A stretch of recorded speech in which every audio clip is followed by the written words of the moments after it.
She wasn't the kind of woman who turned heads when she walked into a room. That had never been the point of her, and Nora. Well, Nora Whitfield had already been used. So call her what she was. Wait. She wasn't the kind of woman who turned heads when she walked into a room. That was the point she had built her entire life around. Invisible was safe. Invisible meant nobody asked too many questions about what the numbers in those ledgers actually represented, or why a 29-year-old bookkeeper from Sudbury was earning 3 times the market rate to sit in a glass office tower in Montreal and make certain that very specific sums of money arrived in very specific places at very specific times, with absolutely no fingerprints left behind. Her name was Wren Calloway. Not the kind of name that commanded rooms. Not the kind of name you'd see on a building or a brass plaque outside a corner office. Wren. Like the bird. Small, quiet, easy to overlook. She had chosen that, consciously, at some point between her first month on the job and the morning she realized she'd stopped being nervous about what she was doing and started being efficient at it. Efficiency was its own kind of armor. You put your head down, you balanced the columns, you flagged the irregularities quietly and in writing, so there was always a paper trail that led away from you. And you wore cardigans in February, and again in March and again in April, because Montreal in spring was a long, slow disappointment, and because the cardigans made you look like someone's auntie, and nobody looked twice at someone's auntie. The man she worked for had never looked twice at her. His name was Severin Vaux. That was the name people used in public, in boardrooms, in the quarterly filings for Vaux Capital Holdings, which was a legitimate real estate development firm in every way that could be verified on paper. Severin Vaux, 41 years old, born in Quebec City, educated at McGill.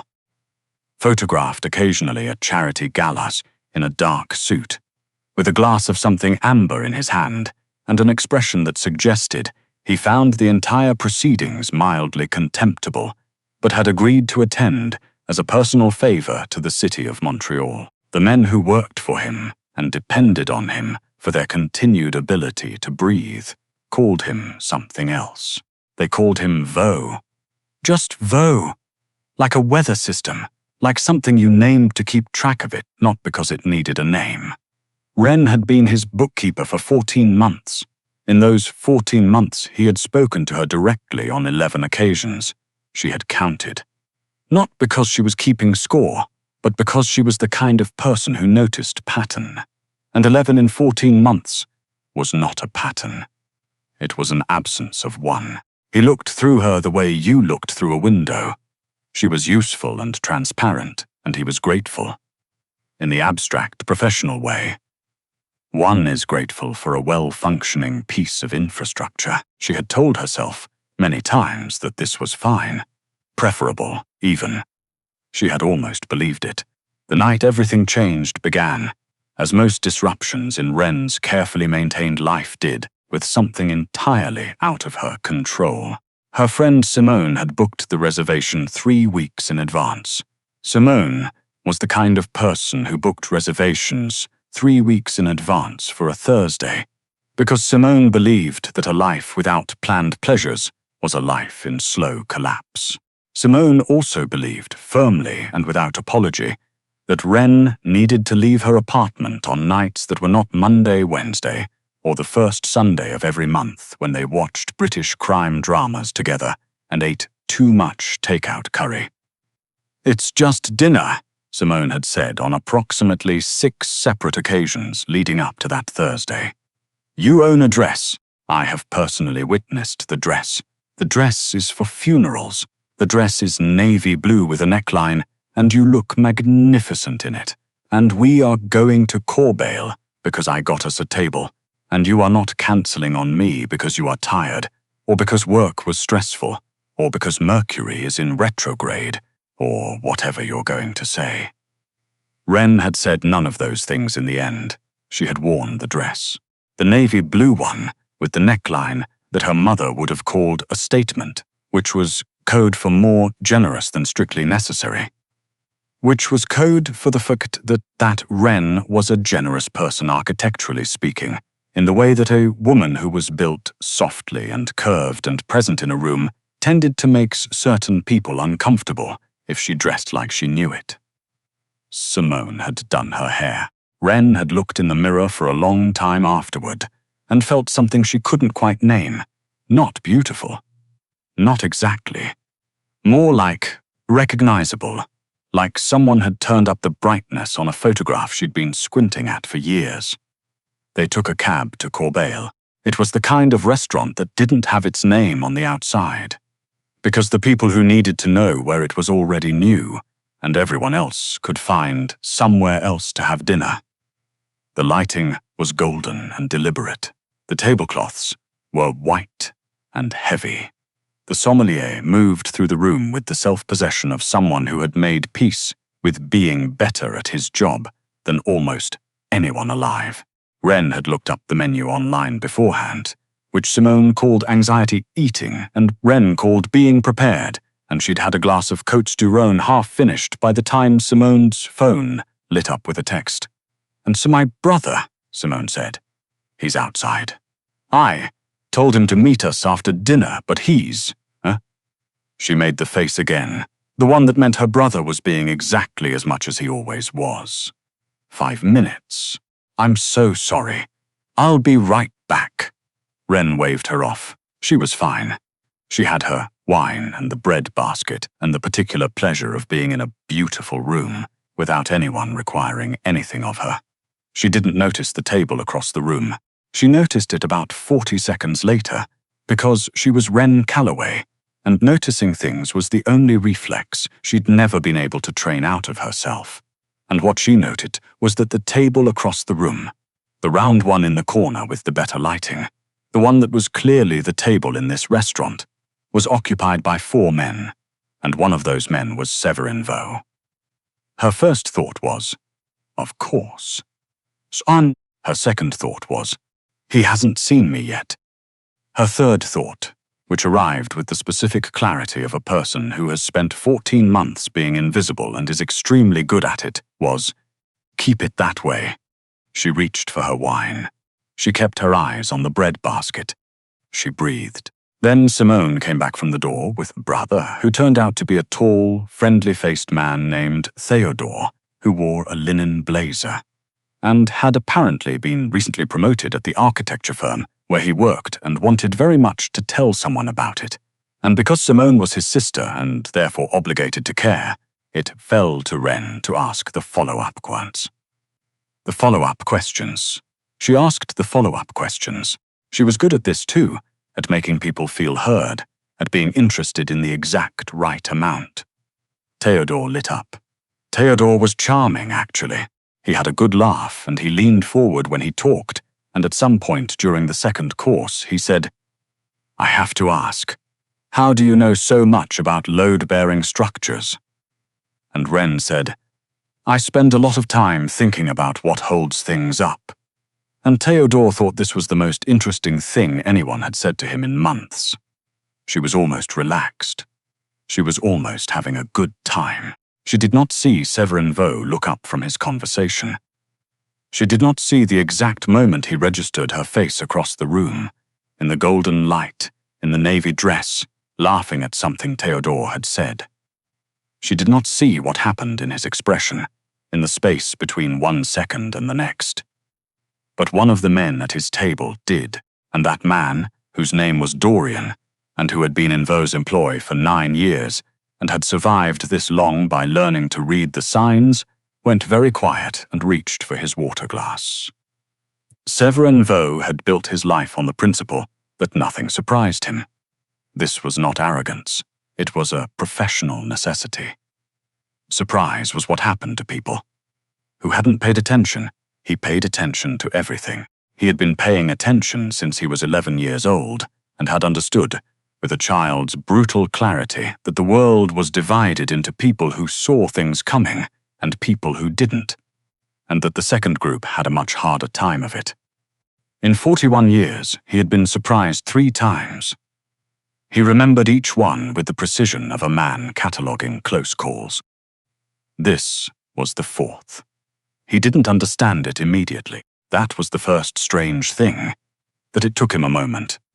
He was looking at a woman across a restaurant, a woman he knew, a woman who had sat 20 meters from his office 14 months, and been, in his mental landscape, as fixed and frictionless as good furniture, and he was not processing correctly. Something had stalled. Her hair was different. That was part of it. The braid she wore at the office was gone, and whatever was happening now was loose and dark and fell past her shoulders in a way that caught the light.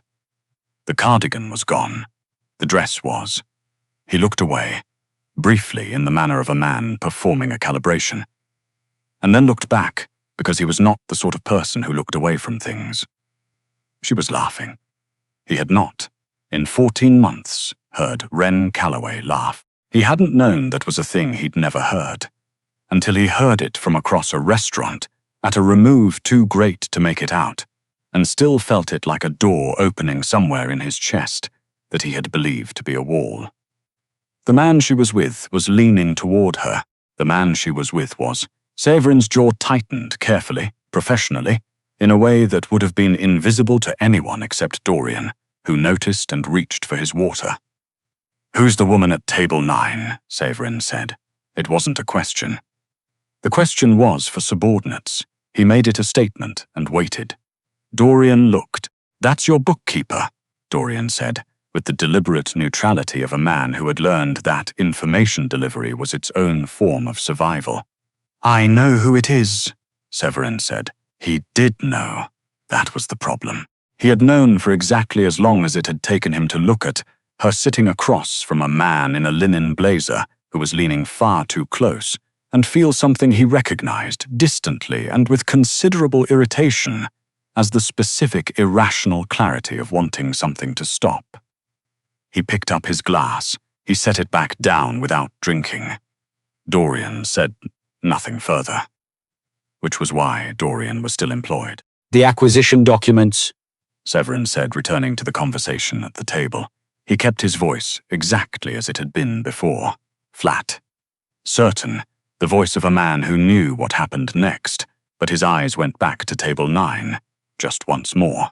The man in the linen blazer said something, and Wren shook her head, still smiling, and tucked a piece of hair behind her ear. And Severin Vaux, who had not been surprised in 9 years, sat with the extremely unusual experience of not knowing what he was going to do next. It was deeply unpleasant. Wren found out later, from Simone, who found out from her brother, who found out from the sommelier, that Severin Vaux sent a bottle of wine to their table at approximately 8:47, not with a note, not with any explanation. Just a bottle of Meursault, expensive and white and very cold, carried over by the sommelier, with the brief information that it had been sent from the corner table, with the compliments of a guest. Wren had looked at the bottle. She had looked at the sommelier. She had looked across the room at the corner table, where Severin Vaux was in conversation with the 3 men around him, and was giving absolutely no indication that he had sent anything to anyone. "Do you know who that is?" Simone said. "My boss," Wren said. Simone's eyebrows did something complicated. "Your boss sent you wine. He sent the table wine. It's a courtesy. It's the kind of thing people do in places like this." Wren reached for the glass the sommelier had just poured. Her hand was completely steady. She had made sure of that before she moved it. "Don't read into it. Wren, don't." Theodore looked between them with the polite confusion of a man who understood that something was happening and had correctly identified himself as not the right person to be in the room for it. He excused himself to find the restroom. He took his time. Simone said, very quietly, "He is looking at you. He isn't. He was. He's not now because you looked over, but he was. And I've been watching people for 34 years, and I know the difference between a man looking in a general direction and a man looking at a specific person with a specific kind of attention." Wren drank the wine. It was extraordinary. Of course it was. Everything Severin Vaux did was calibrated to a standard that was quietly, infuriatingly beyond reproach. He probably recognized me and sent it over as a professional courtesy, Ren said. That's all, sure, said Simone, in the tone of voice that meant she believed approximately none of this. It was when Ren and Theodore stepped outside for a moment. He wanted to show her a building across the street that he had some opinions about, architecturally, and the opinions had turned out to be interesting enough to justify the February cold. That things departed from every version of the evening. She heard them before she saw them. Not the words. At first, the register, that low, controlled kind of anger that doesn't raise its voice because it doesn't need to, because the person speaking it has other resources available. She knew that voice. She turned. 3 men had followed someone out of the alley beside Corbeil. The someone was a 4th man, and he was backing up, and the situation was communicating itself to Ren, with the speed and clarity of someone who had spent over a year understanding exactly the kind of world these dynamics belonged to. Severin Vaux stood at the edge of the light from the restaurant's entrance. His jacket was still perfectly arranged. His voice, when it reached her, was saying something she couldn't make out in its entirety, but the shape of it was unambiguous. The 4th man said something back, something conciliatory that wasn't working. Ren's hand found Theodore's arm. "Go back inside," she said. "What? Why? Please," she said. "Right now. Call Simone. Tell her I'll be a few minutes." Something in her voice made him go. That was the thing about having spent 14 months being completely invisible. When Ren Calloway did say something with actual weight behind it, people tended to hear it. She stayed where she was. Not because she was planning to intervene. She was not going to intervene in whatever this was, but she also wasn't going to be somewhere else, and then not know if. She wasn't going to be somewhere else. It resolved in under 2 minutes. The 4th man went away. The 3 men went away. Severin Vaux turned. He saw her. In the light from the restaurant entrance, in the dress, in the cold, with her arms folded across herself because it was February and she had not thought to bring her coat outside. He looked at her with an expression she had never seen on him before and could not have named. He walked over, not quickly. Not like a man crossing a distance, like a man for whom the ground rearranged itself to be less distance. "You should be inside," he said. "I know," she said. "It's cold. I know that too." He looked at her for another moment. Then he took off his jacket and held it out, and the gesture was so straightforward and so completely unexpected from a man who operated exclusively in abstractions, influence, leverage, consequences, that Ren took the jacket before she'd processed doing it. It was warm. It smelled like cedarwood and something expensive she couldn't identify. And Ren Calloway, who was a practical person and a rational one, stood in the cold outside Corbeil in Severin Vaux's jacket and felt something shift in the architecture of her very well-maintained defenses. "Who was that?" she asked, because she was also a person who asked the questions other people didn't. "Nobody you need to know about," he said. "I know enough about your business to know that when you say nobody I need to know about, you mean somebody relevant to the numbers I look at." Something moved across his face. Not surprise exactly. Recognition, maybe. Like a man looking at a reflection he hadn't been expecting in that particular window. "You're smarter than you let on," he said. "I let on exactly as much as is useful," she said. And there it was again. That thing in his expression that she had no word for. The 4 times in 14 months she had been truly close enough to him to see his face clearly, he had been unreadable. Cold. Present in the way powerful men were present. Completely like weather. This was different. This was the face of a man reading something and understanding it for the first time. "Go back inside," he said, finally. "It's cold and you're... The architect is waiting." "He's my friend's brother," she said. The pause that followed was very small, so small she almost missed it, but she was Ren Calloway. She didn't miss things. "Go inside, Ren," he said. It was the first time he had used her name, her first name. In 14 months, she had been Calloway, Miss Calloway, The bookkeeper. And now it was just Wren, said in a voice that was doing something different with it, something careful, something that treated the word like it required handling. She gave him back the jacket. She went inside. She sat back down at the table and poured herself another glass of the extraordinary wine, and listened to Theodore ask if she was all right, and said yes, she was fine. Everything was fine. Simone watched her from across the table with the expression of a person who had been her friend for 11 years and was composing, mentally, many things she was going to say at a later date. Wren drank the wine. She kept her face pleasant and open, and she told Theodore about a load-bearing wall she'd once seen in a building in Halifax that shouldn't have been there, and had made her nervous for months. And under the table, out of sight, her hands had finally started shaking.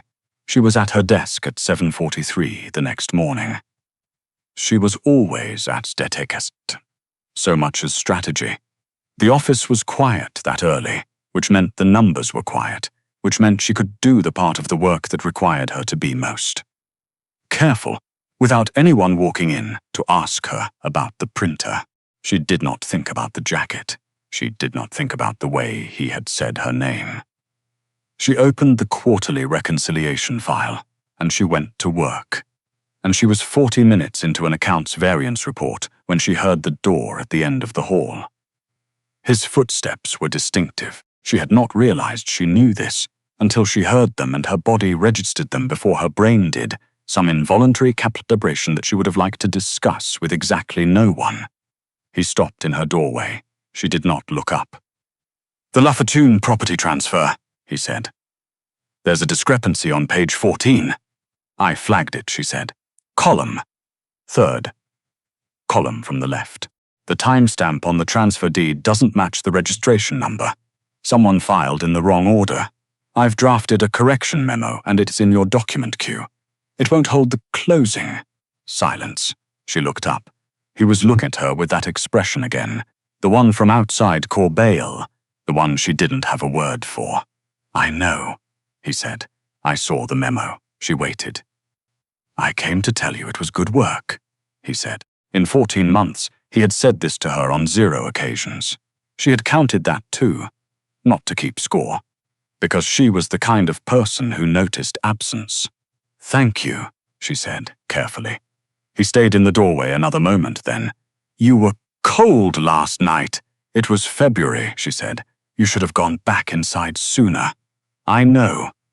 "Next time," he said, and then appeared to reconsider whatever came after that. He looked at the floor for a moment, which she had also never seen him do, and then he looked back at her. "There won't be a next time. Situations like that won't. I'll ensure they don't occur near you." "I'm not afraid of your situations," she said. "I know that," he said. "That's not the point." She looked at him. He looked at her. Outside the glass walls of the little office, the rest of the building was starting to come to life. People arriving with coffees and laptops, and the low, shuffling industry of a Monday, and neither of them moved. "What is the point?" she asked quietly. Severin Vaux, who had built an empire on knowing exactly what he meant to say and exactly when to say it, and exactly how much to withhold, was quiet for a long enough moment that she had time to regret asking. Then he said, "I would like to take you to dinner." She blinked. Just once. "Not like last night," he said, which she understood to mean not accidentally, not in parallel, not across a room. "Properly. With, I'm asking you. With, I'm directly. You're my employer. I'm aware of that. That's complicated. I'm aware of that too. And you're," she stopped. She looked at her desk. She thought about the ledgers and the columns and the very specific sums of money arriving in very specific places and the 14 months of careful invisibility and what it meant that she had spent those 14 months inside a world she had been pretending was just a job. "What you do," she said carefully. "I'm not unaware of what you do." "No," he said. "I know you're not. That's also complicated."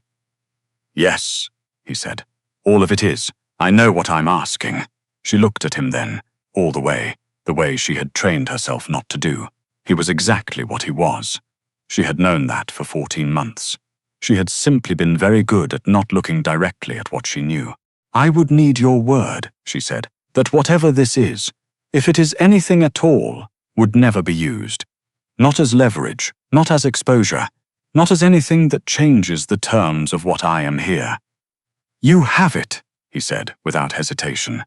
"That's not enough," she said.